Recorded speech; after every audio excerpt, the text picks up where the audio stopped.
If you're planning on driving up to Canada from the lower states on your next vacation, consider crossing the border into Alaska and stopping at Hyder.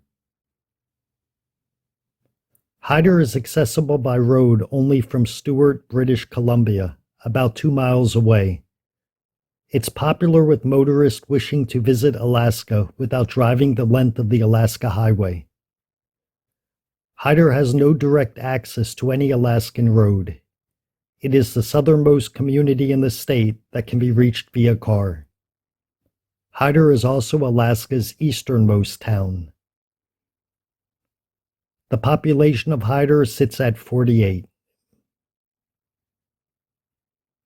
Because of its accessible proximity to Stewart and its isolation from other communities in Alaska, Hyder has many commonalities with its Canadian neighbor, with both American and Canadian holidays observed. It's the only place in Alaska not to use the 907 area code, instead using British Columbia's 250. Although Hyder is officially in the Alaska time zone, residents set their clocks to British Columbia's Pacific time.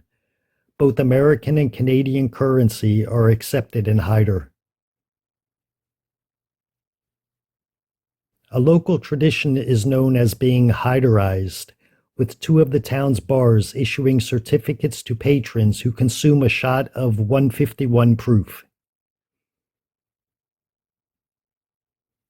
In 1898, gold and silver lodes were discovered in this region, mainly on the Canadian side, in the upper Salmon River Basin.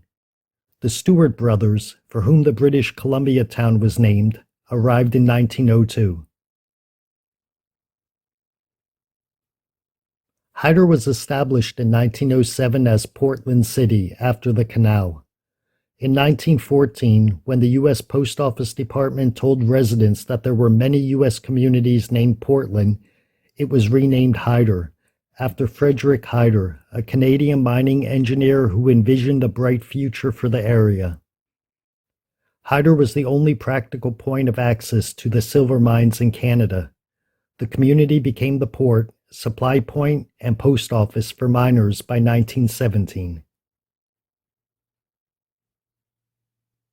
Hyder's boom years were the 1920s, when the Riverside mine on the U.S. side extracted gold, silver, copper, lead, zinc, and tungsten.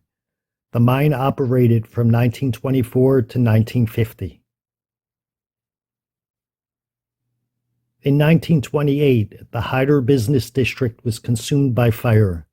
By 1956, all significant mining had ceased, except for the Grand Duck mine on the Canadian side, which operated until 1984, and then again from 2010 to present.